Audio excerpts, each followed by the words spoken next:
Great morning, everyone. I am Sonia, the staff member of DR Memorial Public School.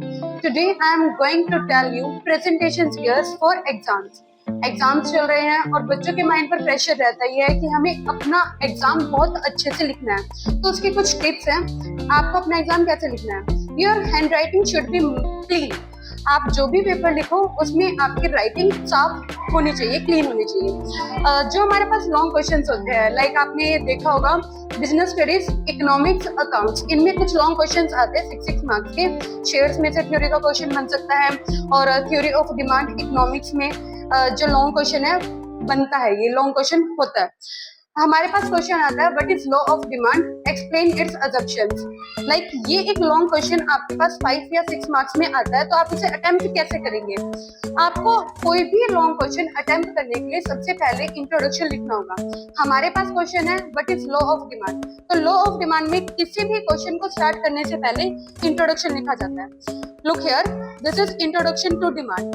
Introduction to demand में demand से related थोड़ी बहुत बातें और meaning लिख देंगे और जो भी हमने मीनिंग लिखा है उसे अंडरलाइन जरूर करेंगे। नेक्स्ट हमारे पास सेकंड स्टेप होता है इंट्रोडक्शन के बाद मीनिंग लिखना, मीनिंग ऑफ डिमांड। डिमांड का मीनिंग लिखने के बाद हमसे क्वेश्चन पूछा गया था what is law of demand. हमें पता है डिमांड और लॉ ऑफ डिमांड दोनों में डिफरेंसेस है। फिर हम लिखेंगे लॉ ऑफ डिमांड का meaning, complete, other thing remain same.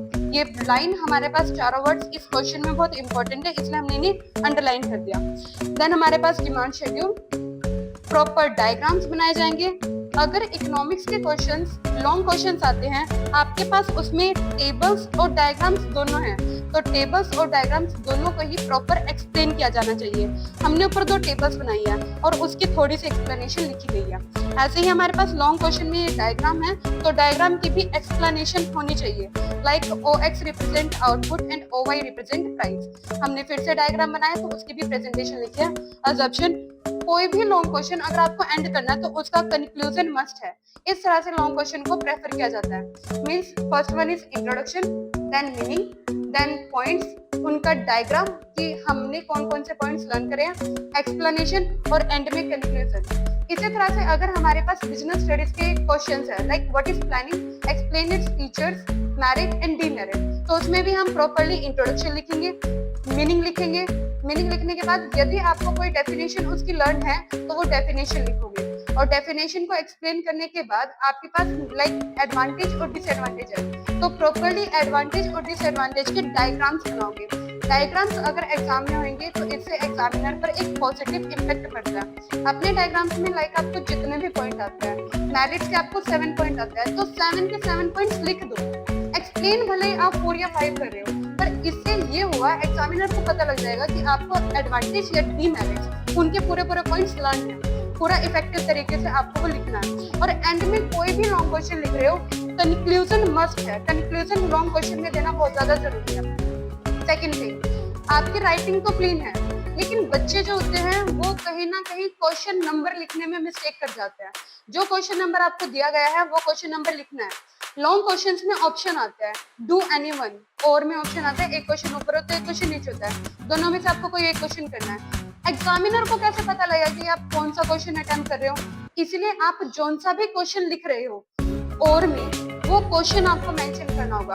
Like मान लेते हैं कि हम आंसर 6 है और उस 6 में हमारे पास 2 ऑप्शन है और में दिया है, तो उस के क्वेश्चन को थोड़ा सा मेंशन कर दो। लाइक आपके पास आ रहा है व्हाट इज शेयर्स, तो शेयर्स एंड इट्स फीचर, ऐसे थोड़ा सा मेंशन करके आओ ताकि एग्जामिनर को पता लगे कि आप कौन सा क्वेश्चन अटेम्प्ट कर रहे हो।